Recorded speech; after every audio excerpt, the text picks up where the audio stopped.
Śrīmad Bhagavatam, Canto 2, Chapter 1, text number 11. Etam nirvidyamananam ichhatam akuto bhayam yoginam repanirnitam hare namanu kirtanam. Translation: O King, constant chanting of the holy name of the Lord after the ways of the great authorities is the doubtless and fearless way of success for all, including those who are free from all material desires, those who are desirous of all material enjoyment, and also those who are self-satisfied by dint of transcendental knowledge. Purport by His Divine Grace, A.C. Bhaktivedanta Swami Srila Prabhupada. In the previous verse, the great necessity for attaining attachment to Mukunda has been accredited. That was text 10, in which he mentions Mukunde Mati Sati, unflinching faith in the Lord. There are different types of persons who desire to attain success in different varieties of pursuits. Generally, the persons are materialists who desire to enjoy the fullest extent of material gratification. Next to them are the transcendentalists who have attained perfect knowledge about the nature of material enjoyment and thus are aloof from such an illusory way of life. More or less, they are satisfied in themselves by self-realization. Above them are the devotees of the Lord, who neither aspire to enjoy the material world, nor desire to get out of it. They are after the satisfaction of the Lord, Sri Krishna. In other words, the devotees of the Lord do not want anything on their personal account. If the Lord desires, the devotees can accept all sorts of material facilities. And if the Lord does not desire this, the devotees can leave aside all sorts of facilities, even up to the limit of salvation. Nor are they self-satisfied because they want the satisfaction of the Lord only. In this verse, Sri Shukdev Goswami recommends the transcendental chanting of the holy name of the Lord. By offenseless chanting and hearing of the holy name of the Lord, one becomes acquainted with the transcendental form of the Lord, and then with the attributes of the Lord, and then with the transcendental nature of his pastimes, etc. Here it's mentioned that one should constantly chant the holy name of the Lord after hearing it from authorities. This means that hearing from the authorities is the first essential. Hearing of the holy name gradually promotes one to the stage of hearing about his form, about his attributes, his pastimes, and so on. And thus the necessity of chanting of his glories develops successively. This process is recommended not only for the successful execution of devotional service, but also even for those who are materially attached. According to Sri Shukdev Goswami, this way of attaining success is an established fact, concluded not only by him, but also by all other previous acharyas. Therefore, there's no need of further evidence. The process is recommended not only for the progressive students in different departments of ideological success, but also for those who are already successful in their achievement as fruitive workers, as philosophers, or as devotees of the Lord. Srila Jiva Goswami instructs that the chanting of the holy name of the Lord should be loudly done, and it should be performed offenselessly as well, as recommended in the Padma Purana. One can deliver himself from the effects of all sins by surrendering himself unto the Lord. One can deliver himself from all offenses at the feet of the Lord by taking shelter of his holy name. But one cannot protect himself if one commits an offense at the feet of the holy name of the Lord. Such offenses are mentioned in the Padma Purana as being 10 in number. The first offense is to vilify the great devotees who have preached about the glories of the Lord. The second offense is to see the holy names of the Lord in terms of worldly distinction. The Lord is the proprietor of all universes, and therefore he may be known in different places by different names. But that does not in any way qualify the fullness of the Lord. Any nomenclature which is meant for the Supreme Lord is as holy as the others, because they're all meant for the Lord. Such holy names are as powerful as the Lord, and there is no bar for anyone in any part of the creation to chant and glorify the Lord by the particular name of the Lord as it is locally understood. They are all auspicious, and one should not distinguish such names of the Lord as material commodities. The third offense is to neglect the orders of the authorized acharyas or spiritual masters.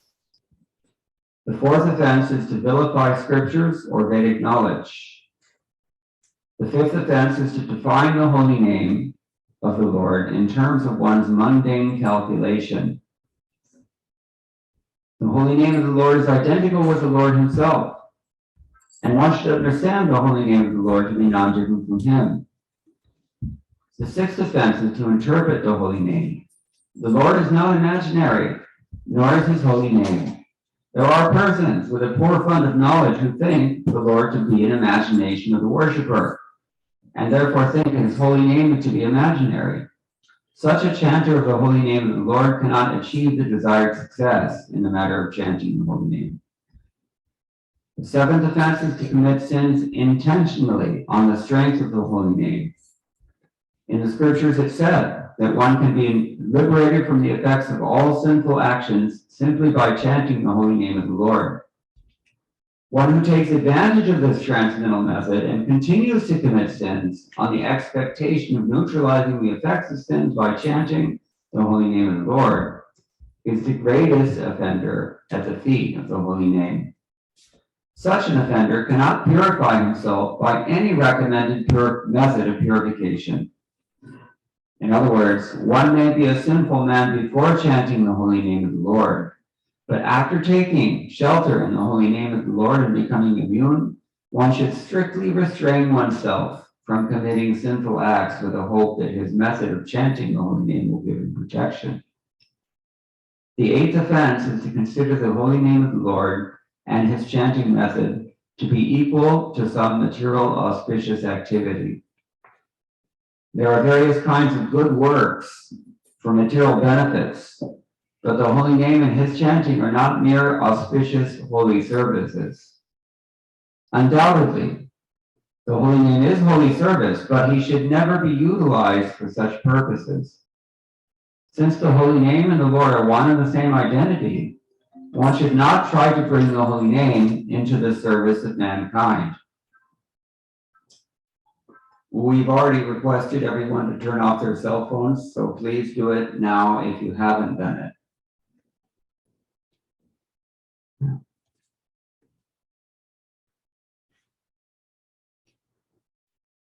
This is how you do it.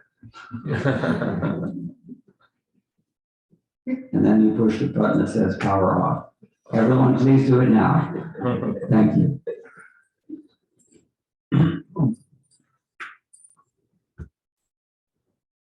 The idea is that the Supreme Lord is the supreme enjoyer. He's no one's servant or order supplier. Similarly, since the holy name of the Lord is identical with the Lord, one should not try to utilize the holy name for one's personal service. The ninth offense is to instruct those who are not interested in chanting the holy name of the Lord about the transcendental nature of the holy name.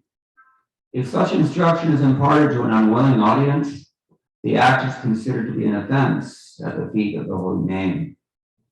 The 10th offense is to become uninterested in the holy name of the Lord, even after hearing of the transcendental nature of the holy name. The effect of chanting the holy name of the Lord is perceived by the chanter as liberation from the conception of false egoism. False egoism is exhibited by thinking oneself to be the enjoyer of the world and thinking everything in the world to be meant for the enjoyment of oneself only. The whole materialistic world is moving under such false egoism of I and mine, but the factual effect of chanting the holy name is to become free from such misconceptions. Om Jnana Timirandhasya Jnananjana Shalakaya Chakshurunmilitam Yena Tasmai Shri Gurave Namah Shri Chaitanya Manopustam Sthapitam Yena Bhutale Swayam Rupa Kadamayam Dadati Swadantikam Vandeham Shri Guru Shri Tapadakamalam Shri Guru Vaishnavamscha Shri Rupam Sahajatam Sahagana Gunatham Vitam Tam Sahivam Sadhaitam Savadutam Vajanadikam Krishna Chaitanya Devam Shri Radha Krishna Padan Sahagana Rita Shri Vishakam Vitamscha Krishna Karuna Sindhu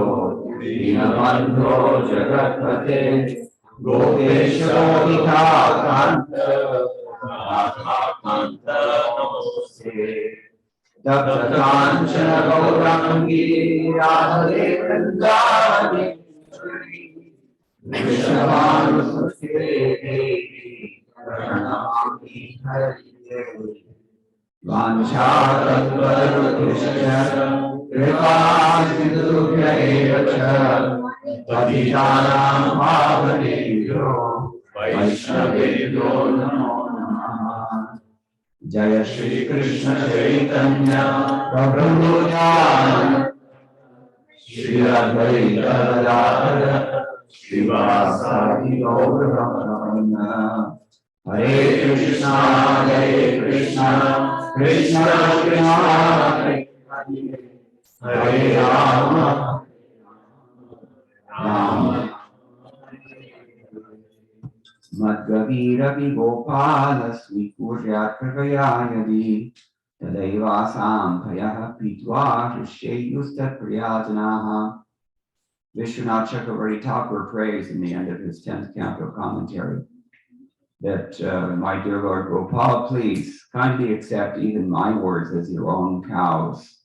Only then will your beloved devotees enjoy their milk. So this is one of the most famous verses of the Śrīmad Bhāgavatam. Etan nirvidyamanana ichhatama kuto bhayam yoginam naraha nirnitam harer namano kirtanam. It's very often quoted. So Sridhar Swami has given his commentary as well. Srila Prabhupada's commentary is largely based on that of Jiva Goswami. But Sridhar Swami before him has said, Sadhakanam siddhanam cha natah param anyat shreyo astiti aha edaditi. In this verse, he's explaining that there's really nothing else more beneficial for anyone than this, whether one is a siddha or a sadhaka, whether you're trying for something or whether you've already attained that thing. And ichhatam kaminam tat tat phala sadhanam etadeva. This alone is the means if you want to get all material enjoyment. If you're one of those kanis who desires everything, then whatever it is you desire at the moment, because it is all changing in this world, then you'll get that. But that's not really the best thing. You can get more than that. You can do more. Nirvidyamananam mumukshunam moksha sadhanam. Only this thing is the means of attaining liberation if you happen to be one of those persons who is hankering after liberation because of being freed from the illusions about the uselessness of material existence.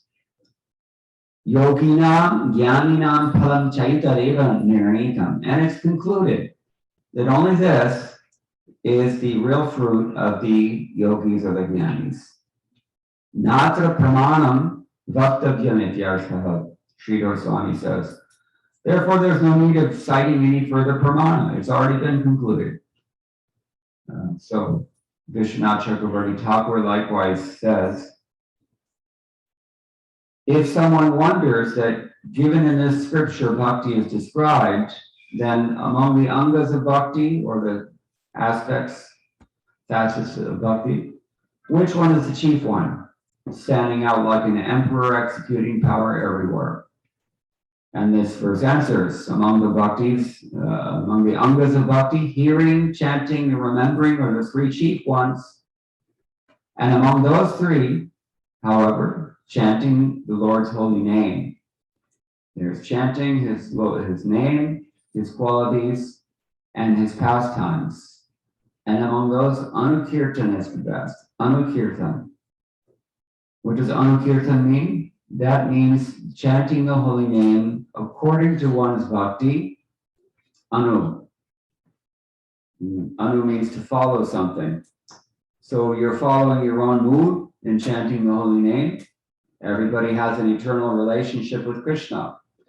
And when that relationship begins to awaken by practice of bhakti, we get some glimmer.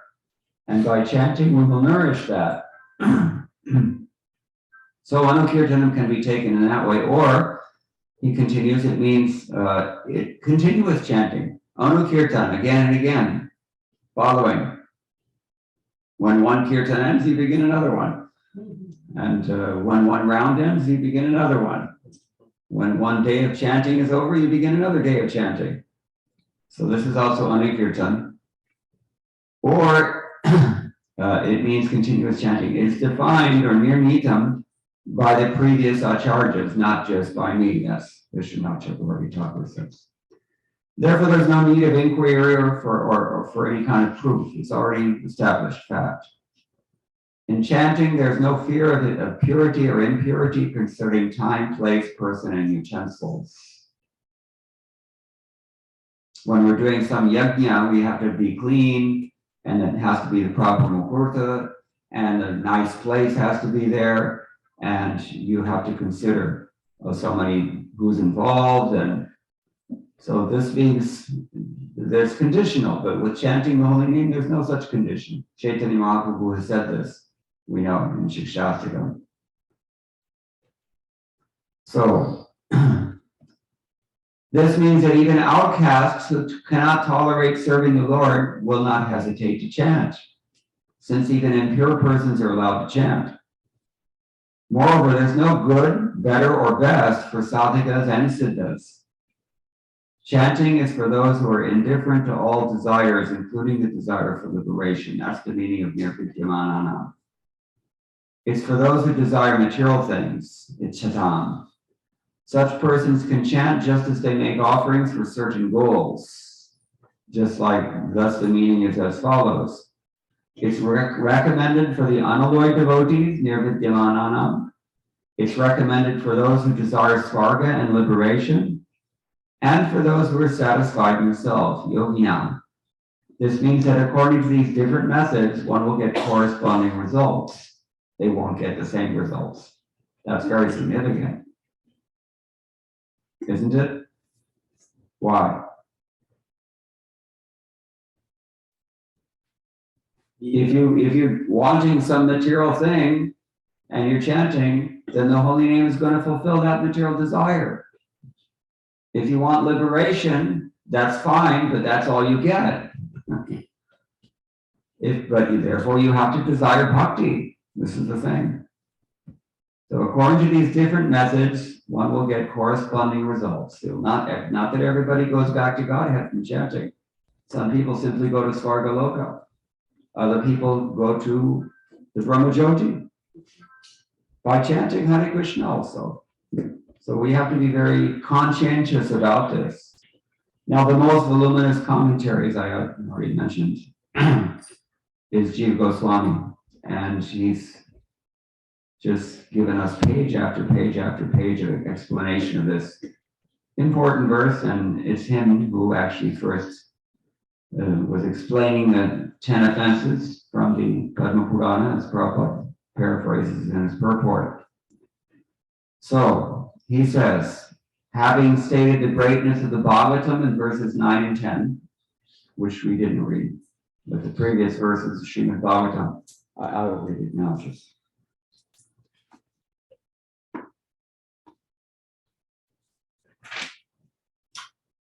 He says, O saintly king, I was certainly situated perfectly in transcendence, yet I was still attracted by the delineation of the pastimes of the Lord, who is described by enlightened verses. Who is speaking? Shukdev Goswami. That very Śrīmad Bhāgavatam I shall recite before you because you are the most sincere devotee of Lord Krishna, one who has given full attention and respect to hearing Śrīmad Bhāgavatam achieves unflinching faith in the Supreme Lord, the giver of salvation. How's your faith? Everybody have full faith? Yes? Yes. Yeah, but where is that faith being invested? That's the question. Where are you investing that? Everybody has 100% faith, but where are you putting it? So here it's stated that by hearing Śrīmad Bhāgavatam, we attain unflinching faith in the Supreme Lord. Now we've got maybe 50% faith in Krishna and 50% faith in Maya, or whatever, Maya's agents usually. What are those agents? What's that verse? I'm thinking. Fallible soldiers. Oh, yeah. Which one is it? It's the same 214. Huh? In the same chapter. Yeah. How does it begin? I forget now. This is what happens when you get old. Dehapatya kalatradishu atmasanyeshu saraswati tesham pramattanathanam pashannapi napashyati. We put our faith in Deha. First of all, if you don't believe anyone or anything else, you definitely believe in your body until it rots. Old age means your body rots while you're still inside of it. That's not fun. The brain, all the synapses start misfiring. Any doctors here? No. So, if the synapses start misfiring, you can't remember verses, and, it becomes difficult to move around so much, and there's a risk of a heart attack at any minute. Anything can happen. That's old age. So we can't really put our faith in the body. It's going to disappoint us. Apatya. What does apatya mean? You're looking at it? You don't have it. Yes. How does it Children. Children. Kalatra. Wife. Adishu. Etc. Yeah. So body, home, family, assets, cars, houses, career, prestige, all these nonsense things. Why nonsense? Because they will disappoint us. We put our faith in them, we faithfully serve them, but they abandon us. Or we abandon them involuntarily. Because you may be taken out of the picture as well, right? Your assets may remain. They will remain. Dhanani bhumao pashavashcha goshte. Anybody know this verse? Your money will stay in the bank. Your car will stay in the garage. I'm updating the verse. It used to be that people put money in the ground. Dhanani bhumao. Your money's in the ground. Pashavashta goshte. The cows are in their pen, right? Nari grihadvare janaha smashane. Your wife will come up to the gate of the house and no further. If she knows religious principles, the wives don't go to the funeral. So, Pasha and janaha smashane, all of your relatives and friends, they can go to your funeral. Janaha smashane. Dehaschitayam, your body goes even further than that. Where does the body go? On the chitta, to be burned. Dehaschitayam paraloka marge, but when you're on your way to the next birth, to the next life, Karmano go gachati jiva eka. If you've walked the path of karma and you're going on alone and you don't know where, it's all up to what you've done. As we said last night, the elevator door slams shut. You can't make another choice. You're going wherever that thing is going. So that's death. So deha is the wrong thing to invest our faith in. And kalatra, yes, she's always there waiting. You know, the dinner will be ready when I need it, and house will be clean, children, yadi, yadi, yadi. But what happens if she dies or gets sick? It happens. There was one devotee I know, his wife was somehow or other, she ended up like quadruple paraplegic. And then you've got to take care of her for the rest of her life and yours. Or maybe you'll be removed instead. You can be taken out at any minute. He can't make noise, please. Or she. It's cute. So deha, apatya, children, my kids. You know, we raise kids thinking that they're going to also be putras. Putra means what? Who delivers you from hell. But nowadays, there's no guarantee. Maybe they're going to hell themselves. It happens. We try to raise them nicely, but you know, they get too much bad association and they go rotten. And then where's your dependence? Cannot put faith. Similarly, the wife, Kalatra, she's everything nicely as we described, but then there's divorce. She changes her mind after 20 years. It happens. So, Adishu and all the other stuff as well, no matter what it is, this is why Krishna says in the beginning of chapter 2, he defines what's real and what's not real. What's that verse? Anybody know? Who's reading Bhagavad Gita every day? Raise your hand. Just see one person, 1.5. So, if you know chapter 2 of Bhagavad Gita, where does Krishna say what's real and what's not real? And how do you tell the difference? Nasate vidite bhavo, na bhavo vidite sata, ubhayorapi drishtam tastvanayosta tadarshati. That which can maintain forever, which stays forever, that's real. And anything else which has an end to it, antavanta ime deha nityasyoktaha sharirinaha. Anything that has a beginning or an end, nateshuramate buddha. The smart person doesn't try to place his faith in that. So the body is like that, wife is like that, children like that, house, bank balance, prestige, career, yadi, yadi, yadi. You cannot put your faith. So, but we do it. All of us do it to one degree or another. Our faith is mixed. Some faith we put in Krishna, some faith we're still placing in this material energy as if it were our friend. So that's called maintaining material attachments. And it's the final offense that Padma Purana mentions because it's probably the worst one. Shrutvapi nama mahatmye yapriti rahito naraha.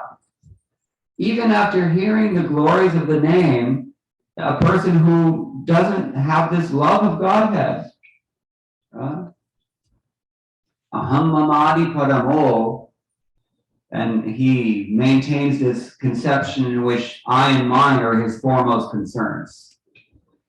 This person is an offender against the holy name. So that's called maintaining material attachments. Ramapad Swami put it very nicely when he was describing this once. He said, if the nature of bhakti is that bhakti removes anarthas. So if you're practicing bhakti and you're also maintaining material attachments or anarthas, then when bhakti removes those attachments that you're clinging to, you will be removed along with them. That's what happens. We see it many times. And therefore, Krishna gives us the stats in Bhagavad Gita. What are they? Chapter 7. Manushyanam Sahasreshu. 2 people in this room are reading. Shame on the rest of you. It has to be said. Prabhupada criticized. Very few things that Prabhupada criticized about his disciples. This was one of them. That we think books are only for selling and not for reading. That's one thing. Then, the other thing he criticized was the American disease. What's the American disease, according to Prabhupada? You want to change everything all the time. You got to just have a new and improved thing, right? And what's the Indian disease? Always late. That's why I'm late this morning. From the So anyway, maintaining material attachments, and when bhakti removes those attachments, will be removed also. That's why 1 in a million actually lasts. There were 5 people in my initiation ceremony, and I'm the only one still here. That's, ek anand nyaya. You can judge a pot of rice by squishing one of them, right? If it's cooked or not. So this is the point, that bhakti is there, and we cannot place our faith in bhakti because we're attached to so many other things. We discussed that last night. We don't need to repeat. But here, this verse tells us that whether we're attached to everything and want it all, or whether we're self-satisfied and don't care about anything, including Krishna, or whether we're devotees, either way, the Holy Name will give us whatever we want. So be careful what you want. He's not going to give you what you ask for necessarily. He's always going to give you what you really want. This is the problem. So we have to figure this out. We have to correct this problem before we die. Because after that, there's no more choices anymore. If you're chanting the Holy Name, but you're really cherishing in your heart some idea of happiness in a future life, just like, I won't mention any names here, but some faiths in the world, they're practically speaking, their conception is that we worship God now, we'll be happy forever in heaven. It's all about us still. Aham mamadi paramo. That is not that is the mentality of an offensive person. Just wants to use the Holy Name to get what he wants. Or they think that the Holy Name is like Dharma Vrata Tyaga Hutadi Sarva Shubha Kriyasa Samyam. This is it. Literally, these are the words of Padma Purana. Dharma, Vrata, Tyaga, Huta, all these auspicious things that we do for a fruitive activity. That's okay. It's better to do them than not to do them, because it's always better to be pious than impious. But this is not really the goal of chanting. And to think that the Holy Name is really only significant for such reasons or in such ways, it's not good. That's one of the offenses. So anyway, we're dilating too much on this. I should continue with Jiva Goswami's commentary. The point is that whatever we want, the Holy Name will give it to us, so we have to be careful what we want. Then he points out the Holy Name is better if it's chanted loudly. And he gives the example, 6th chapter of the 1st canto. Narad Muni says, Namani anantasya hatatrapat praham guhyani bhadrani kritani chasmaran gam paritam stushkamana gatas spriha kalam pratiksham vimado vimatsaraha. I began to chant loudly the holy name of the unlimited Lord and wandering the earth satisfied. Okay. Sanat Kumar says in Padma Purana, Sarva Paradha Kridapi Muchyate Hari Samshayat Harerapya Paradhanyaha Kuryad Dvipara Paksanaha Namashaya Kadachit Syat Taratyeva Chat Namataha Namnopi Sarva Suhrado Hyaparadhat Padatyatha. A person who commits all offenses is freed by taking shelter of the Lord. If a person who is personified evil commits offenses to the Lord, then still, by taking shelter of the name, he can be delivered.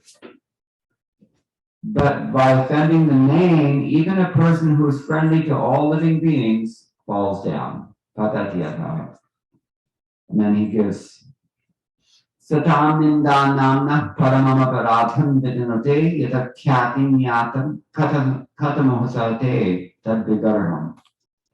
One who criticizes a devotee who is preaching worldwide commits the greatest offense. How can the holy name tolerate such abuse of those who have spread the glories of his name?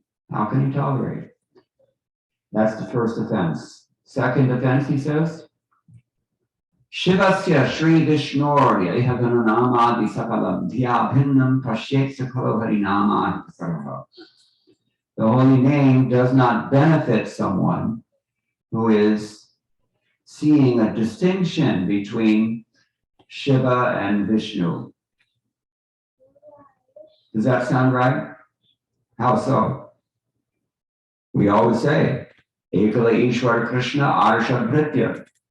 There's only one Supreme Lord, and Shiva and all other demigods are subordinate to him. So how is it that we should not see any distinction? What does it mean? You have to understand this. Otherwise, how are you going to avoid this offense? Somebody tell me, what does it mean? Dhyapinnam pashyet sakhalu harinama hitakaraha. It means we should appreciate that they're working for the same purpose, even though they don't have the same status. One is Vishnu Tattva, the other one is Shiva Tattva, or all others are Jiva Tattva. They're not the same ontologically, I mean to say, but they are the same in that they share the same aims. They all want to reestablish Dharma in this world, and they all want to help uplift us to our eternal constitutional position. In that sense, we should not make any distinction. In other words, Arathananam Sarvesham Vishnur Arathanam Param. What is the rest of it? Tasmat Parataram Devi Dadiyanam Samarshanam. Lord Shiva himself says, of all kinds of worship, the best worship is worshiping Lord Vishnu. But even better than worshiping Lord Vishnu is worshiping whom? Tadiyanam Seva, the Lord's devotees, his representatives, that is to say. And Shiva is one of them. That's what is meant in Padma Purana when it says, Dhyapinnam pashyet. One should not see a distinction between the two. Now, here it says, Shivasya Shri Vishnurya Yagunanamadi Sakalam. The qualities and the names of Lord Shiva are the same. Now we should understand this again. It's another one that seems to be an Advaita Vakya, a statement of the oneness, absolute oneness. Is it so? Who can tell me? Nobody's raising their hands because nobody's reading except these two. You have an idea. Just the thought came of Sriram Yatadatikada Vishesha Yoga. Yeah, and then it's another thing. But then therefore he quotes at length.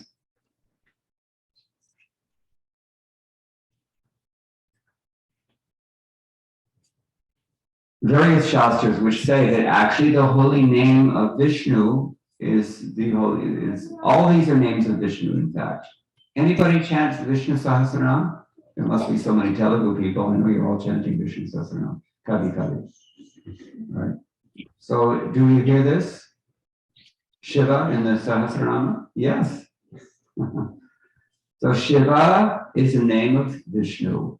Indra is a name of Vishnu. Brahma is the name of Vishnu. Ganesh is the name of Vishnu. You can find these names, they're there in Gopal Sahasranama of the Sammohana Tantra and in Vishnu Sahasranama of the Mahabharata.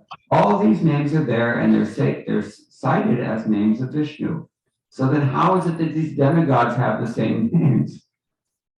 Anybody know?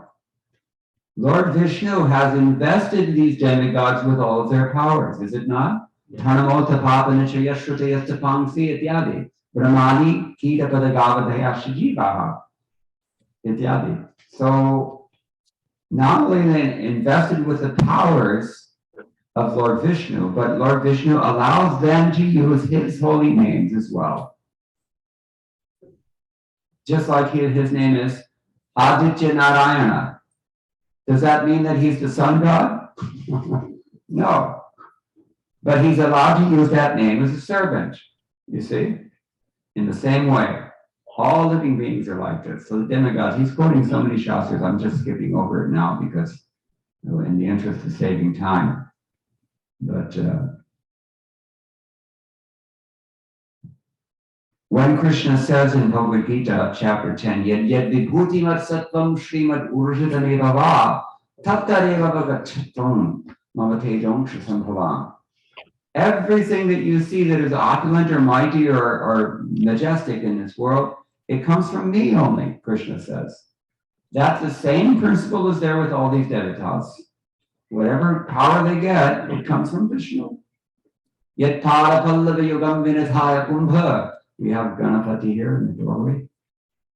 Yet pada pallava yugam vinadhaya kumbhe dvandve pranama samaye saganadhiraja viknan vihantum alamasya jagatrayasya govindam adipurusham tamamajami. Where does Ganapati get his power to remove all obstacles? From Krishna, from Govinda. Actually, he worships Narasimhadev. So this is the idea. And all the devatas are the same. All of them are getting their power from Krishna. Therefore it said, Ishwaraha Paramaha Krishnaha Satchit Ananda Vigraha Anadiradi Govinda Sarvakara Karadam. The Supreme Lord is Vishnu or Krishna. Now this is not just ISKCON philosophy, the sectarian, party policy. This is coming from Brahma Samhita. Brahma Samhita. And where is Brahma Samhita from? Anybody here from Kerala? Yes. Okay. So nearby we have Tiruvastara, Adikeshwar Perumal, and now all through Kerala actually everybody's worshiping Krishna. So Chaitanya Mahaprabhu got this Brahma Samhita there 500 years ago. That means that in those days, this understanding was very prevalent. I'm only quoting from Brahma Samhita. We didn't make these books up. Chaitanya Mahaprabhu brought it back from the south. That means there was a tradition even then that everybody understood. Ekala Ishvara Krishna, Arsha Pritya. So this is what Jiva Goswami is explaining here. And then he goes on to even more. He's quoting Śrīmad Bhāgavatam, 10th canto, chapter 68, text 37. Brahma bhavo ham api yasya kalaya. Great devatas like Brahma and Shiva, and even the goddess of fortune and I, are simply parts of his spiritual identity. This is Balaram speaking at Hastinapura after Samba was abducted by the Kurus. He's saying, well, Lord Brahma, Lord Lakshmi Devi, Shiva, they're all just kalas of the Lord, representatives. Then he quotes again from 3rd canto, Kapila tells his mother, one should meditate continually on the Lord's lotus feet from which the Ganga flows and gives extra blessings to Lord Shiva on his head. Similarly, Brahma says in 2nd canto, I create under his order, Shiva destroys under his order. Holding his 3 energies, he protects the universe as Paramatma. Then we hear something else. This is very interesting. This is from the Brahmanda Purana. Because he drives away pain, Vishnu is called Rudra. Because he's the controller, he's called Ishana. Because he's the greatest, he's called Mahadeva. He's called Pinaki, the holder of the trident, because he's the supportive persons who liberated from the ocean of samsara enjoy the spiritual sky. P means to enjoy, and Naka means the spiritual world. He's called Shiva because he is the embodiment of happiness. He's called Hara because he destroys everything. He's called Kritivas because he lives in and operates the body which produces action, or Kritya. You're getting the idea here? You can look up these names. They're in the Vishnu Sahasranama. And here's the explanation from Brahmanda Purana. The point being that all these names that we think apply to Lord Shiva, they actually belong to Lord Vishnu, and they're being loaned. Just like if you go to Guruvayur temple, Guruvayur often is living there happily, but it's not his place. He got it from Shiva and Parvati. They were there first. And they stepped aside because they recognized his authority. He moved across the lake, Rudratirtham, and he went to Mangyur, where he's still located. So Vishnu wants to see that his devotee is respected, and the devotee wants to see that Vishnu is respected. And that's why we have these injunctions that say you should not see a distinction. It does not mean that they're absolutely all one and the same. That is bogus concoction of the Kali Yuga. Not only Kali Yuga creation, but it's only 100 years old. All these British educated reformers came along and decided to tweak Hinduism because they didn't like it. They thought, let's make it more consistent with sense gratification, which the British introduced. So, I won't name names, but, people like Ram Mohan Roy and Dayananda Saraswati and Aurobindo Ghosh and Vivekananda and Ramakrishna Gadadhar Chatterjee, but we're not mentioning any names.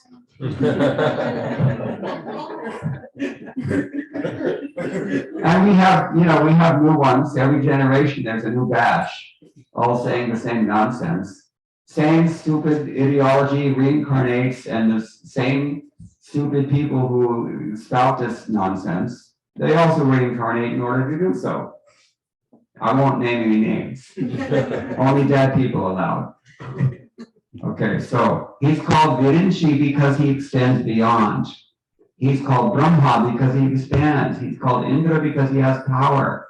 Thus, the one Supreme Lord is glorified by various types of names in the Vedas and Puranas. Vamana Purana says, there's no doubt that the names of Narayan are used for others, but Vishnu alone is glorified as the shelter of all others. Skanda Purana similarly says, except for names like Narayan, the Lord gives his other names to others, just as a king apart from his city gives other places to his minister. Remember when you studied Indian history? What do? They send their sons to some far-off place. That serves two purposes, right? Number one, it keeps them out of the palace, in case they have any devious ideas. And number two, it guarantees that the kingdom is safe. So Vishnu does this. He gives his own names to the others, just as a king is deputing authority to his sons. The Lord gives, and here again, this is Brahma Purana also says the same thing. The Lord gives some of his particular names to others. To Brahma, he gives the names Chaturmukha, Shatananda, and Padmabhu. To Shiva, he gives the names Ugra, Pasmadara, Nagna, and Kapali. That's Brahma Purana. I'm not singing the Sanskrit just to save time, but you get the idea. We're not making this stuff up. This is coming from Shastra. So the idea is that when someone sees by his intelligence that Shiva's qualities and names are different from Vishnu, arising from some separate Shakti, then that person is an offender. You got the idea? If you're seeing that, Shiva can do things that Vishnu can't do and vice versa, this is nonsense. This is the attitude that defines an offender. Absolute identity would have been expressed by adding the word cha after Vishnu. Shivasya Vishnoscha. But the superiority of Vishnu is indicated by the word Shri Vishnu. Shivasya Shri Vishnu Yaguna Namadi Sadavam. Okay, so this is all by means of explaining the second offense, which is to see that the demigods are either equal to Vishnu absolutely or independently of Vishnu. Either way, it's a mistake. You cannot see them as some separate controller who has power outside of what Vishnu has. And you cannot see them also as if they're somebody who arose from on their own and independent of Vishnu. You can't see like that. Otherwise, it becomes an offensive situation. So the word Shiva in Shiva Nama Paratha therefore means it refers to Shiva as Vishnu's name, because one of Vishnu's 1,000 names is Shiva. All right. Now, what about criticizing the scriptures? This is a problem. Indians tend to commit the second offense, and the Westerners tend to commit the fourth offense. You tend to criticize the Vedic literatures, especially literatures such as Smriti, Dharma Shastras. So these people are called Pakhandas.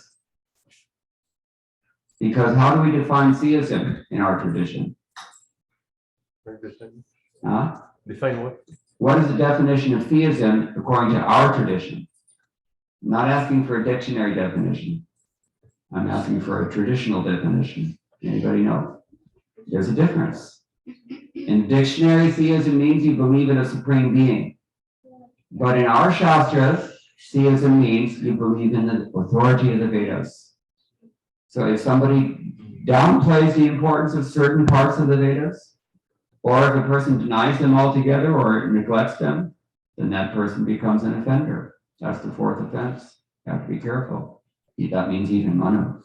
Like it or not, Manu is endorsed on every other page in Prabhupada's books. You have to accept. Otherwise you become an atheist. Because that's the definition of atheism. So this is an important thing to take note of. Artavad. What does Artavad mean? To think that the glories of the holy name is just imagination. This is another problem that sometimes people just think it's exaggerated praise just to get you to do something. Or the atheists, they say that, the Brahmins have their hegemony and they want to maintain that by, glorifying certain things and getting people to do with it. All nonsense. Kalpanam. It means to give some speculation in order to minimize whatever Vyasa is saying. Okay, now listen to this.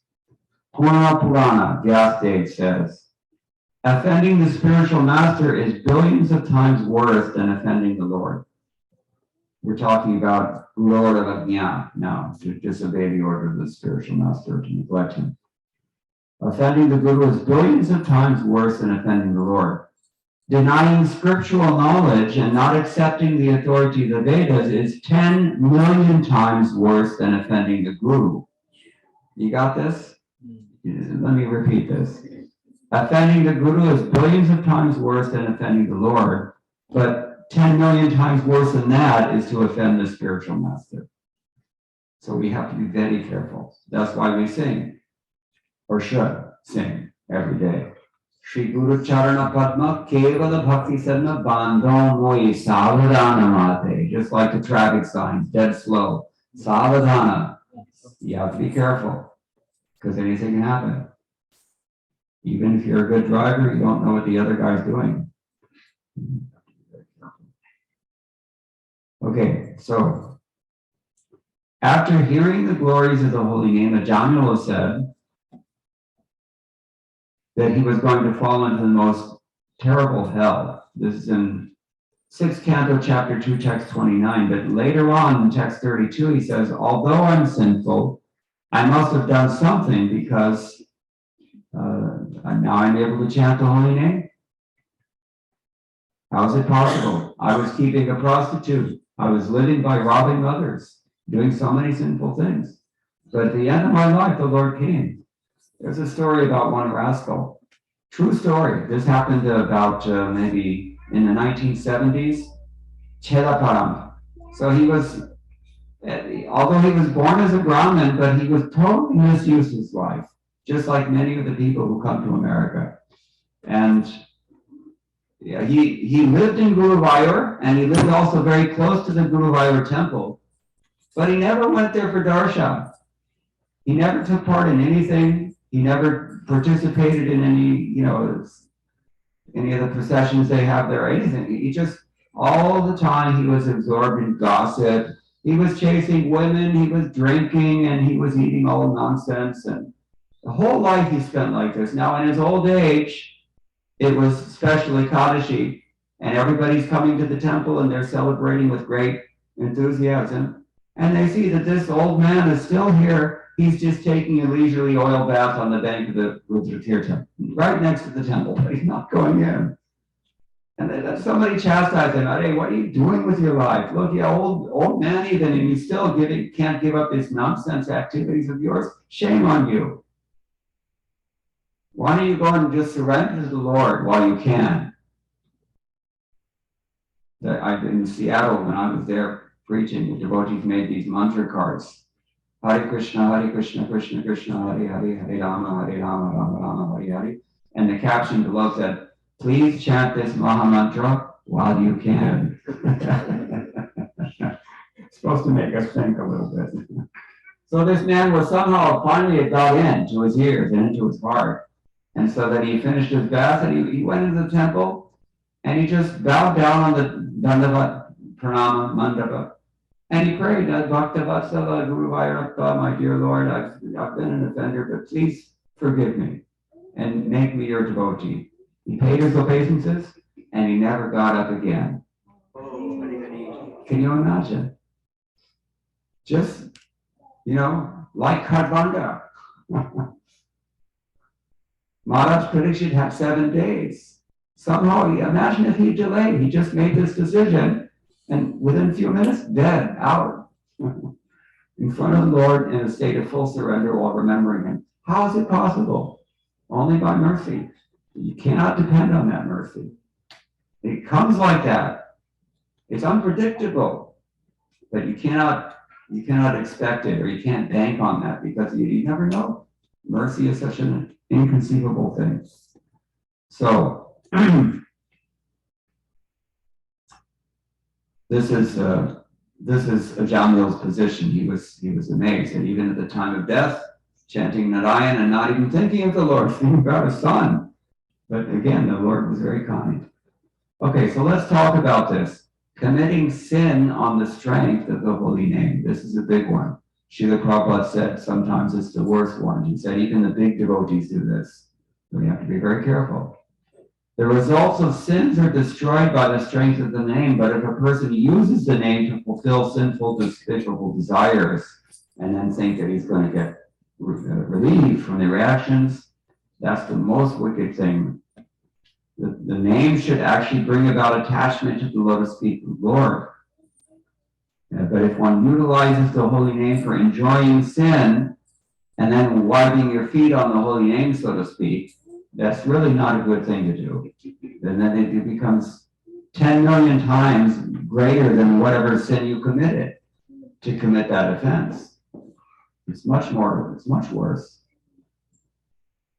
The person may be fallen, that's all right. It's expected sometimes. It's like animals.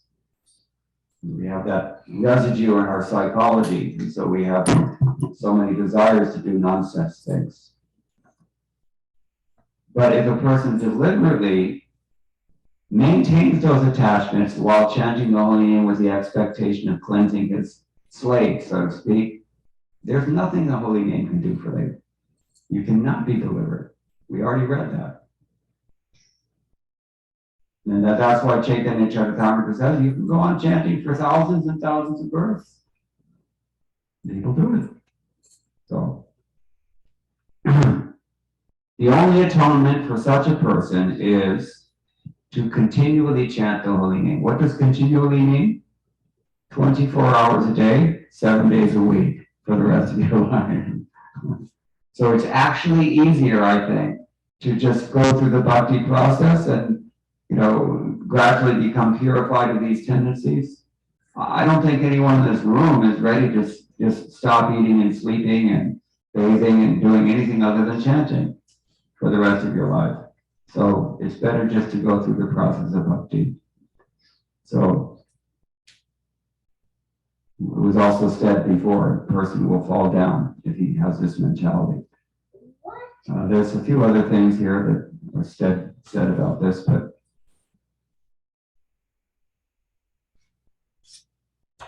I'm trying to save time here.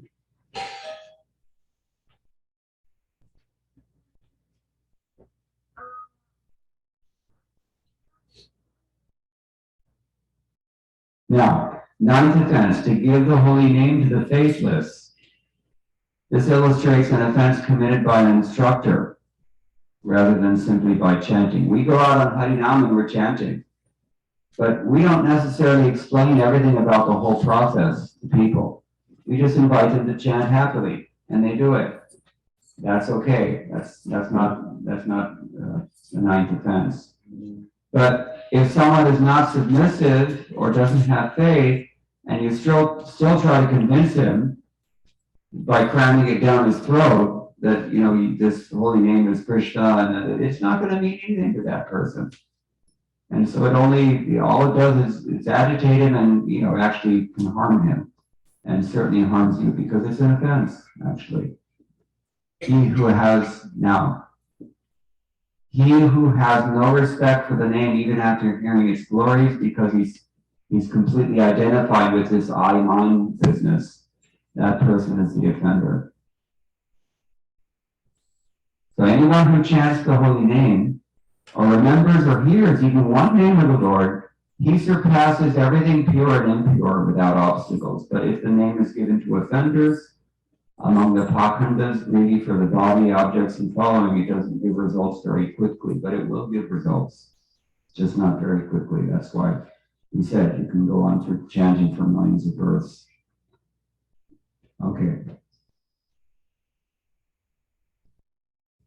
So for those who have committed offenses to the holy name, chanting the name incessantly will be effective. That's Padma Purana. We've already heard that as well. If one offends a devotee, it's advised to continually chant the holy name in order to satisfy that devotee. It's seen in the story of Ambarish that the offense to Ambarish was mitigated only by Durvasa approaching Ambarish as directed by the Lord. And it's said in Namakamiti, Maharat Aparadhasya Bhoga Eva Nivartakaha Taranugraho Va. There's only two ways that you can eradicate offenses. One, you experience the results. Two, you get the mercy of the person you offended. That's it. You cannot do anything else. So this, we have to take it very seriously. And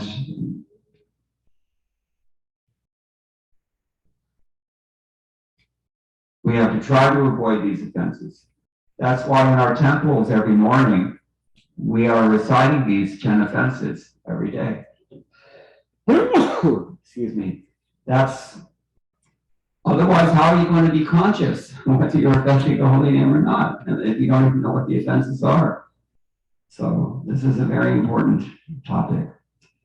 Now, this is the only qualification that Jiva Goswami is giving here, but it's a very long discussion, and I even summarized and skipped a lot of it. Those who are losing sleep about this, you can study on your own, but the point is this: chanting the holy name will fulfill desires of anyone, whatever they want. They will get what they want by chanting.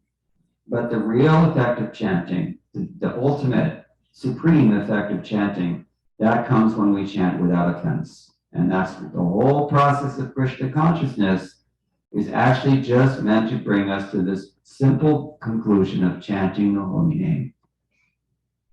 It's really all just about chanting. It's as simple as that. There's nothing but Harinam. But that doesn't mean you don't have to follow any of the other aspects of bhakti, because those aspects of bhakti are meant to bring us to the point of chanting without aparadha. Because our chanting right now is unfortunately offensive. So these are just a few instructions given by our acharyas on this very famous verse. I don't know if you need to say anything more, but if anybody has any questions or any comments, we can discuss it. Yeah.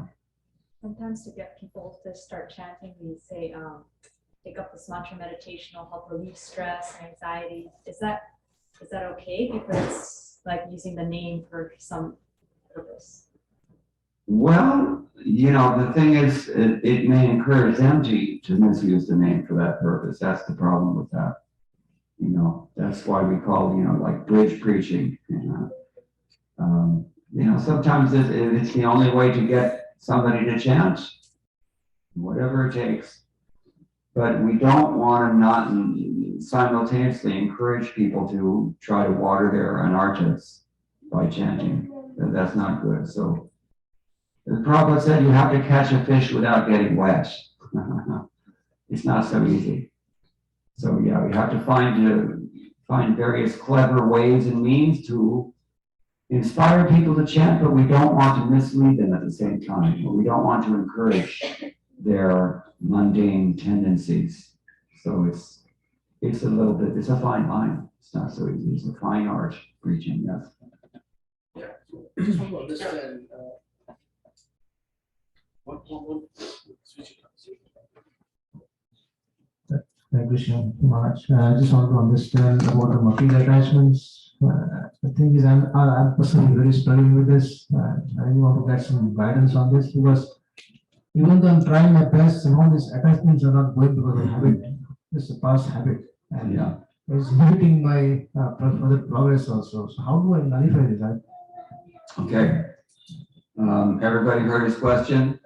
What to do? He's struggling with attachments. We all have them. Count your blessings, because some people who are just as attached as you are, they're not struggling. And that's even worse, isn't it? At least you're struggling. So that's a start.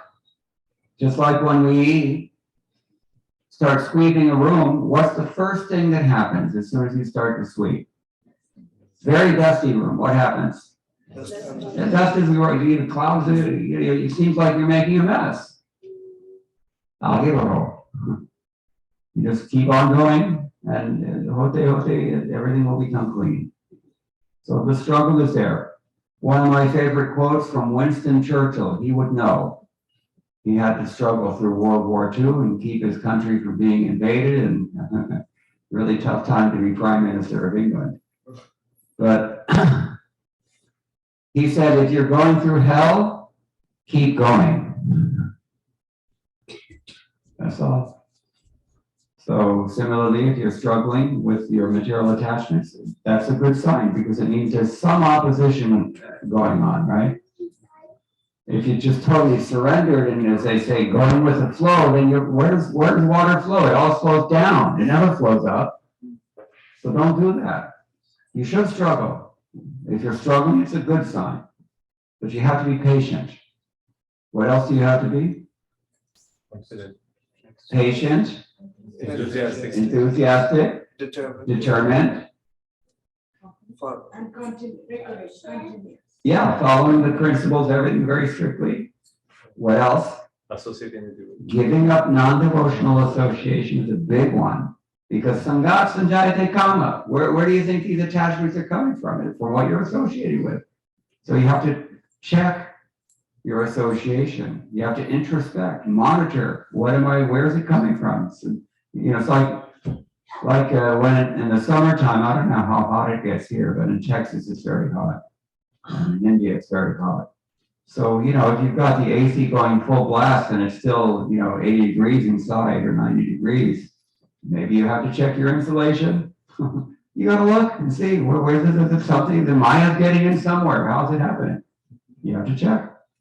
That's why we associate with devotees, because they can help you. Sometimes they'll even help you for free. Unsolicited, they'll say, Prabhu, what you're doing is nonsense. That's tough. That's very hard on the false ego, but you have to be a little humble and say, yes, thank you very much, appreciate it. So, don't be discouraged. It looks like in the beginning, we're just struggling and getting nowhere, and year after year after year. So you can tighten up your, tighten the screws a little bit and make sure there's no gaps. And then you can also take advice from the persons who are more experienced and more advanced. And otherwise, you just have to be patient and keep struggling. But make sure you follow all 6 of those guidelines that Rupa Goswami gives for complete success. Otherwise, it may take you longer than necessary. Is that okay? Thank you so much. Yes. You're raising your hand now. Somebody else? No. Yeah, did you know? Yeah.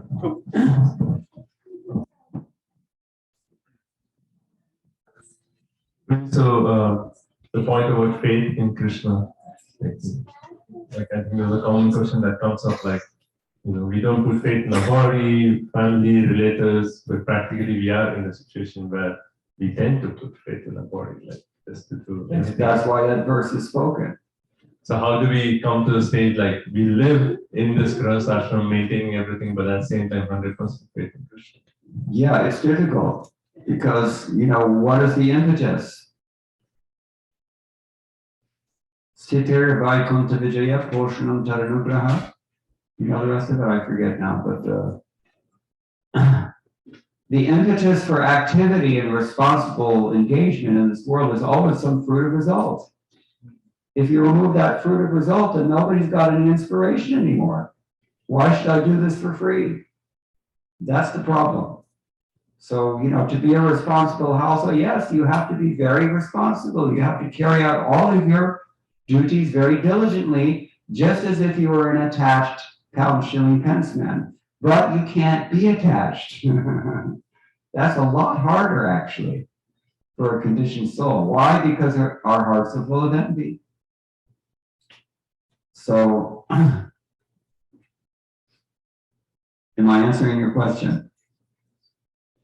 Okay, so I still need a little bit more clarification. Okay, repeat your question simply.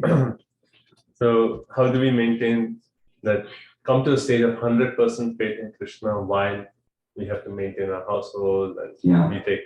Well, we can't put faith in the things that we're serving. This is the problem. See, who's going to invest so much energy in something that you're not allowed to keep?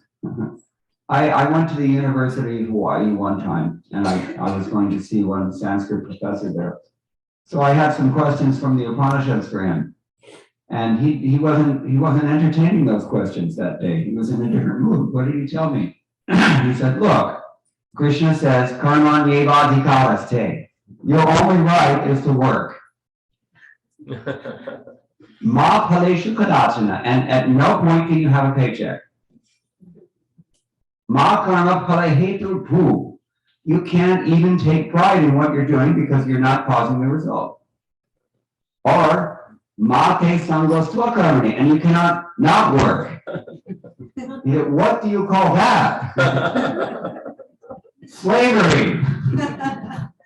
And in fact, we all have the name Dasa because we are slaves. I mean, in a positive sense, not negative. American slavery is a hellish creation of Kali Yuga, but to be a servant it's actually a glorious thing. But the point is that because of envy, none of us is ready to do that. So yeah, it's difficult to invest so much time and attention, just like raising children. Raising children is such a headache, So, but that doesn't mean that you don't do it.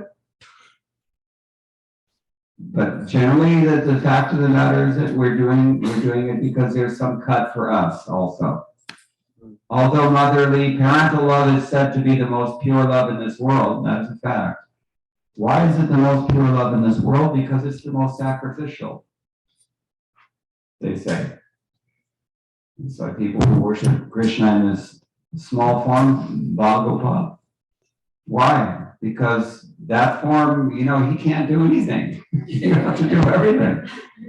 And children, they're not reasonable also. Anything, you just full surrender. The parents know this. You just have to fully surrender.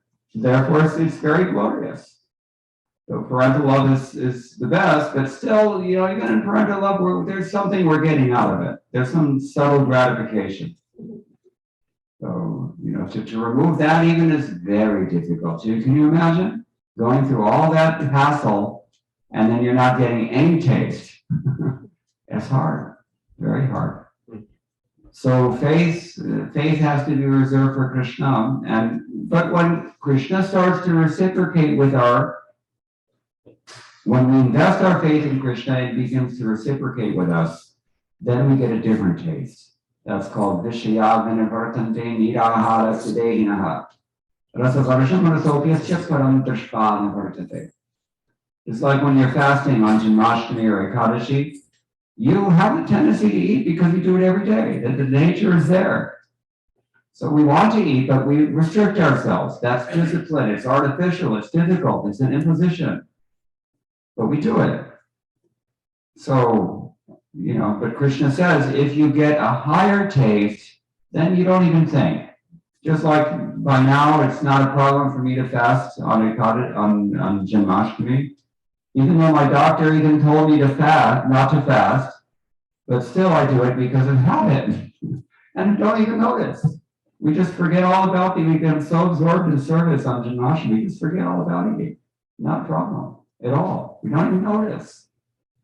That level of faith we have to have, and it comes to abhyas.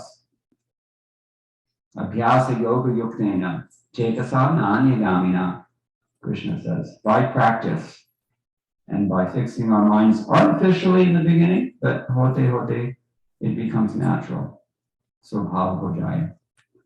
So I hope, does that answer your question? Anything else? Yes.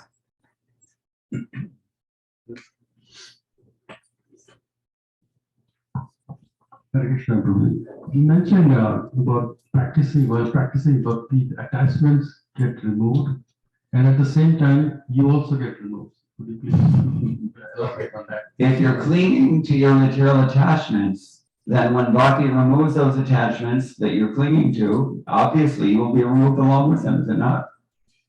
Common sense. But we still have attachments. Like we are on a journey where attachments are still there. Yeah, bhakti is going to throw out those attachments. And if you're clinging to them, then bhakti is going to throw you out with them. It's simple. Nature of bhakti is that bhakti removes all these anarthas. So if you're clinging to those anarthas when they're removed, then how can it be otherwise? You have to be thrown out along with it. Baby with the bathwater, as we say. So, we should be aware and we should be conscientious and we should be a little bit sacrificial and disciplined and try to remove our anarthas on our own. Otherwise, who knows what her schedule is. You might find that you're out within 6 months. We don't know. Or maybe it'll take 10 years.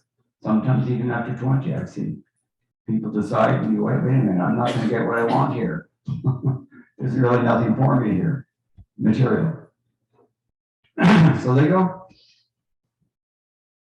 Everybody, as a natural course, everybody who practices Krishna consciousness to any degree, they will eventually recognize that there's really nothing in this but love. There's no payback. So if you're really expecting some physical remuneration or some economic remuneration or some emotional remuneration or whatever it is, you're not going to get it necessarily. Maybe Krishna will give it, maybe not. But the point is that should not be the focus of our efforts. The focus of our efforts should be love. Because, let's look at this for a moment. Just pause here. Just consider.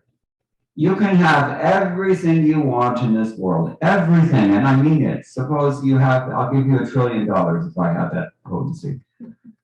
You can do pretty much anything with that. But you can't have any love. How's that sound? Not so nice, right? Nobody will love you, but you can have anything you want. Does it still sound so good? No. So what do we really want? We only want love. And that only happens, real love can only be spiritual love. Because we already decided in the very beginning. Anything real stays forever. And anything unreal cannot last. So so-called love in this world, but it doesn't last, means it's not really love. Prabhupada said we're selling diamonds. You have to pay if you want diamonds. If you want, you can pay much less and get cubic zirconia. And they look just like diamonds for most people. But if you want the real thing, it's not so easy. So we want love. That we know we want love. But real love, that we're not sure. We're ready to settle for this false love in this material world. We're ready to settle. That's all of us have made this compromise. All of us. But you're going to lose it. Then what? Why do you have to keep dying again and again and again? And come back and learn all over again, everything. America means leaf blowers.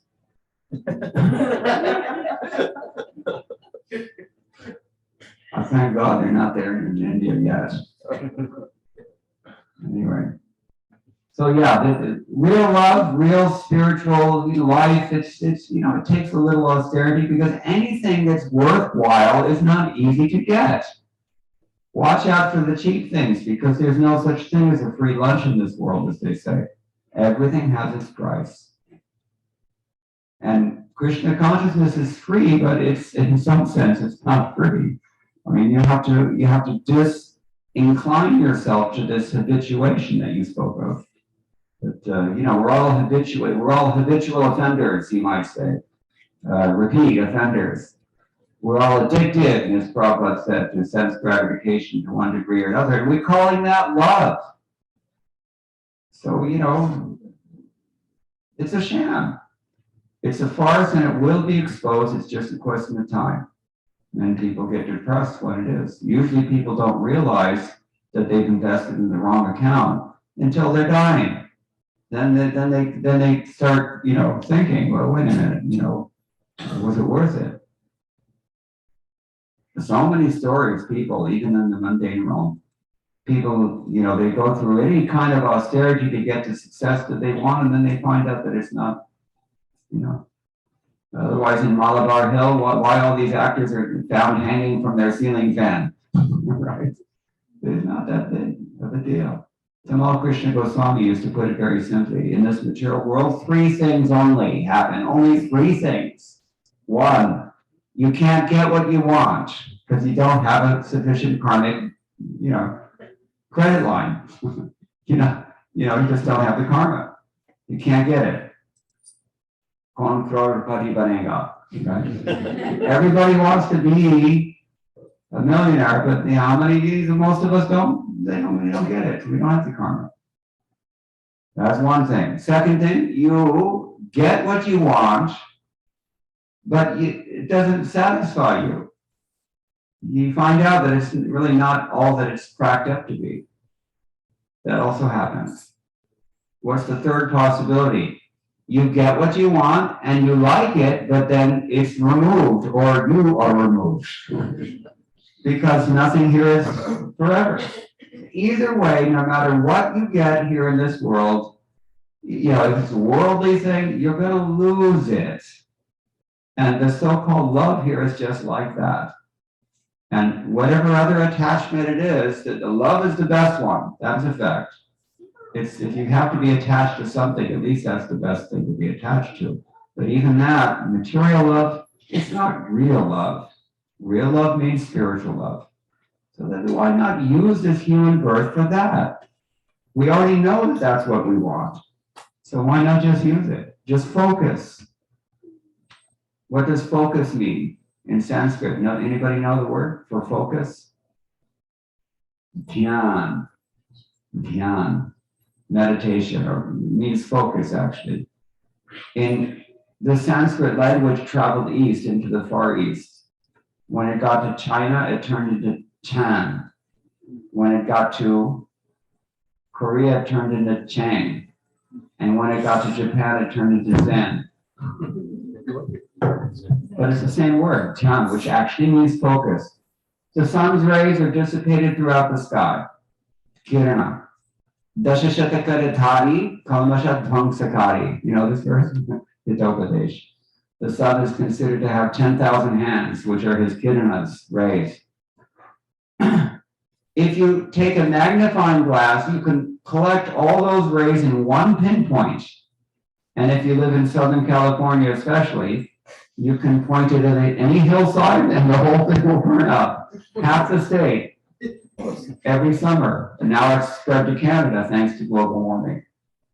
So, some crackpot goes out there and starts fires every summer. But anyway, it's a natural part of the ecology there as well. But this is the thing: you can burn down a whole forest just by focus. So focus on real love and just see what the result. You will be happy.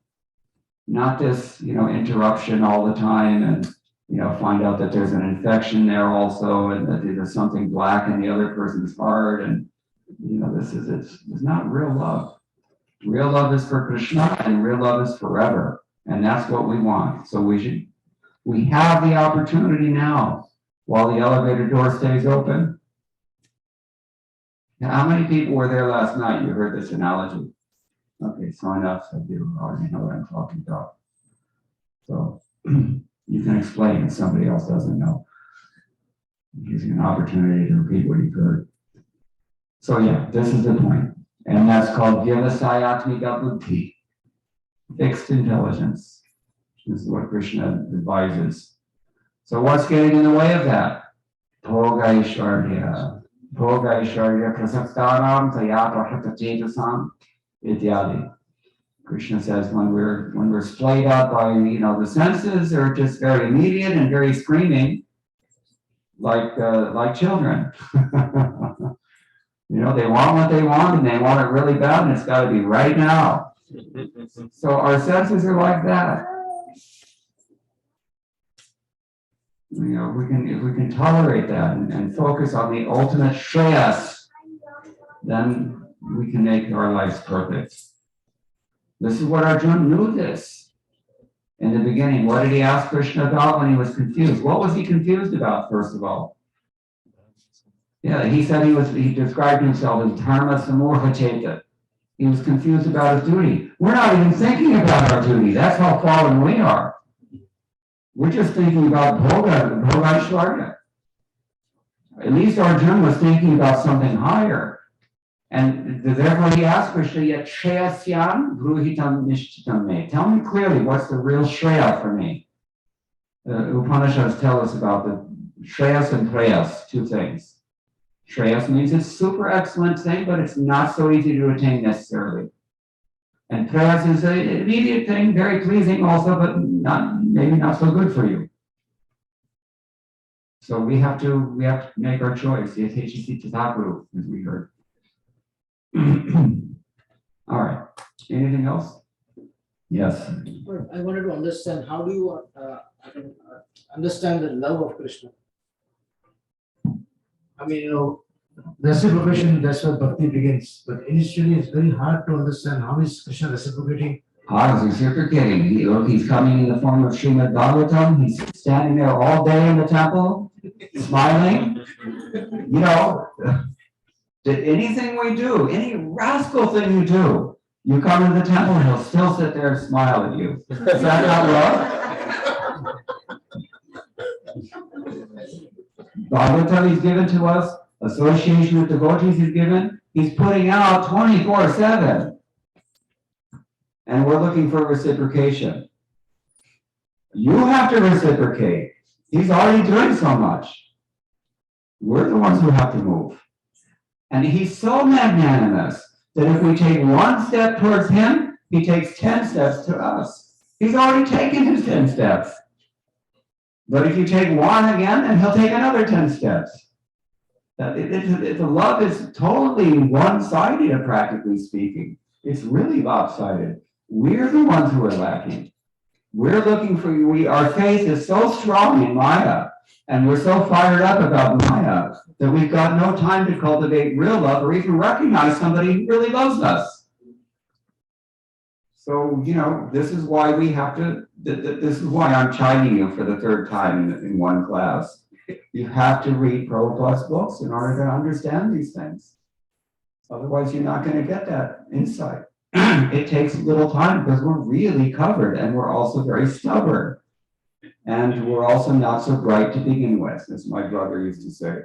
Not the brightest bulb in the chandelier. So, Bhagavatam is telling us also that, we have so many flaws and, we have to work against them. And anyway, it's possible. As this verse is telling us, just by chanting very seriously, and that in order to chant seriously, we have everything else. All the hearing and the puja and whatever else we do. It's really only meant to bring us to the point of chanting, and then from chanting we'll begin to get a glimmer. Then we'll hear something from Śrīmad Bhagavatam and it will make sense. Yeah, I recognize this. That's called pratyabhijna. Kashmir Shaivas call it pratyabhijna, recognition. You hear something and you recognize its truth. How is it that you recognize? Because we all have memory, smriti. This is us. It's already us. What is that verse from Chaitanya Charitamrita? Sadhya Kavanai. Nitya Siddha Krishna Prema Sadhya Kavanai. It's not like we're trying to get something that's not already inside of us. This thing is already inside. We just have to, take out all the garbage and then you can see it clearly. And that's what chanting does. It's like a mirror covered with dust. Can you imagine? A mirror that has not been cleansed in, say, 50 or 60 or 70 years. It just looks like a piece of particle board. You don't even know it's a mirror. That's called atheism. The people can't even imagine that there might be a God. It just, it rings nothing to them. It's possible to get that covered if you allow it. So, we have to cleanse every day by chanting. And hote, all the dust is cleansed away, and then now we do it. First of all, you recognize it's a mirror. That's called Aham Brahmasmi. And then secondly, you see that there's actually, that's me in the mirror. That's, realizing of your Siddha Sarup. So this is what chanting will do. But we have to chant every day, and we have to follow these, the process of bhakti, because it's a science. If you put 2 particles of hydrogen and 1 of oxygen, what are you going to get? Invariably. It can never be otherwise. It's always going to be the same. That's science. This science is also like that. Even though it's not mechanical, it's emotional, but still it's scientific because we're dealing with a person. If we treat him like a person, he will reciprocate as a person. If we treat him like a stone statue, he'll remain like that forever. So we have to decide, do I want this or do I not want this? That's all. And again, the association will help to, at every step, the association will direct us, clarify, inspire, everything. Sadhu Sangha. Sarvasiddhi already discussed last night. Okay. Anything else? Krishna Priya Mataji. Thank you very much for the very. There's a microphone.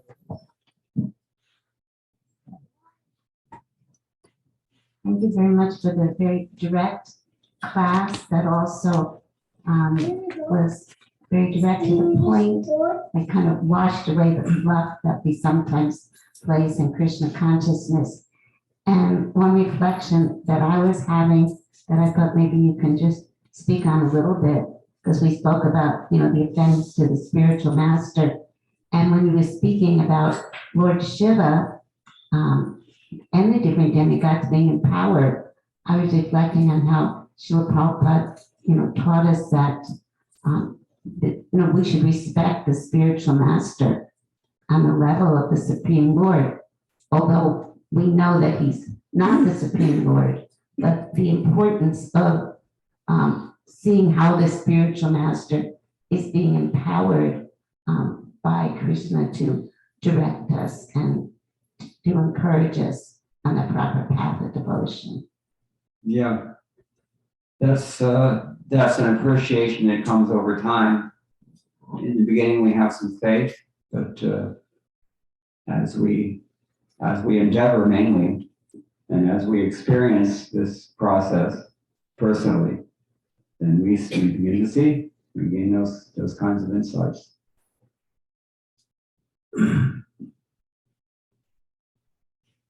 Thank you. Anything else?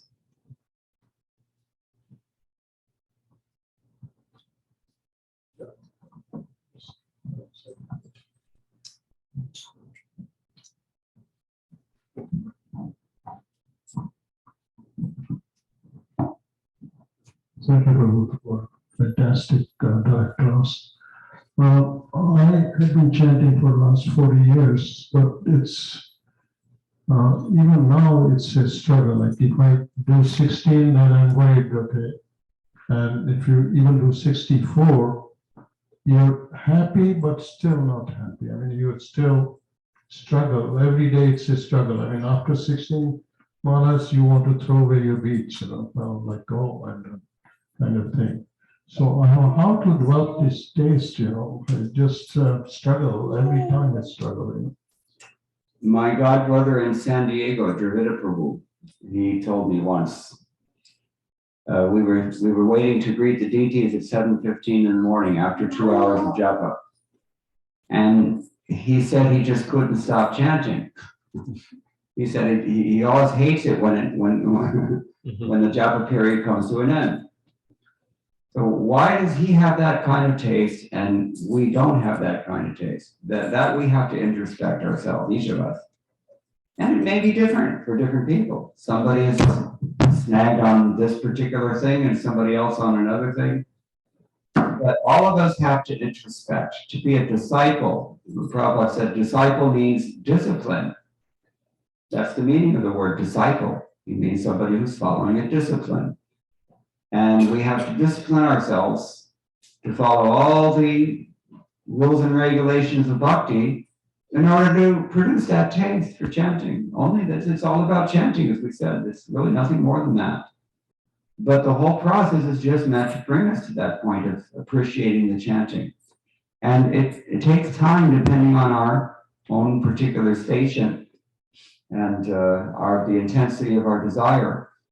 It generally takes time, but we can expedite the process by following all the little rules and regulations of devotional service as strictly as possible. That's called tat karma pravartanat. You may have noticed that I'm quoting from the Upadeshamritam quite a bit in this lecture because all that advice that Rupa Goswami gives, these are the secrets. They're open secrets. We just have to do these things. But if we don't even hear these things, then how are we going to do them? And therefore, we have to read. But he says if we just apply these 6 principles to our devotional practice and introspect about how I can improve always, then very quickly we'll make advancement. And there are people, we heard last night, Bahavo Jnana Tapasa Puja. Many people have done this already, they've become pure. And that's not only in the past, we see them even in ISKCON.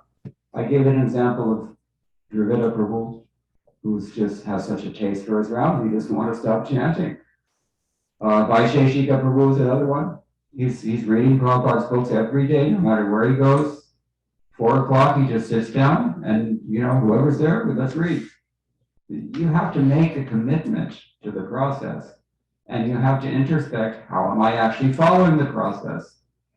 And the more intently we do this, that's called tivra bhakti.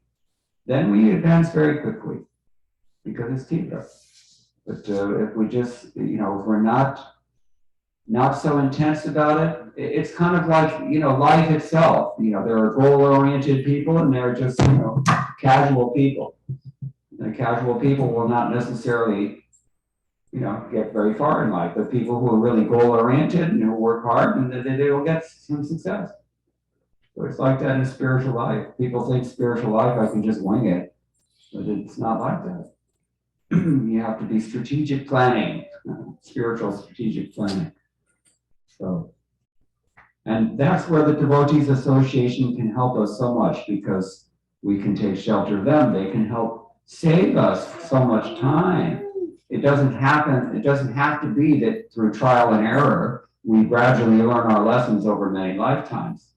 If we're submissively associating with more advanced devotees, then they can help us by giving us advice that will save us so many, lifetimes of struggle, as he said. We don't have to struggle as much as we do. Most of the time, we don't have to struggle. We should struggle. It's always a struggle to one degree or another, but we don't have to struggle as much as we do. And the only reason we struggle more than we need to is because we're not careful enough about our planning, spiritual planning. We're not hearing sufficiently to apply the instructions that are meant to guarantee our rapid advancement, or we're not submissive enough to follow these instructions that do the same. But in either case, the association of more advanced devotees is what's going to drive us forward. So we have to increase the association that we take, satsanga. As we sang last night, Durlabhamanava janama satsange taraho ebhava sindhure. By satsanga, we can use this short life and really get far. We have to take advantage while we can. Because who knows, maybe tomorrow is our last. I'd like to again ask everyone to pray for our departed godbrother, Haripad Prabhu. He left his body the day before yesterday. We're going to his funeral ceremony this afternoon. So this is a case in point. Any of us may be next. Anything else? If not, then we'll stop here. Thank you all very much. All glories. Shri Prabhupada.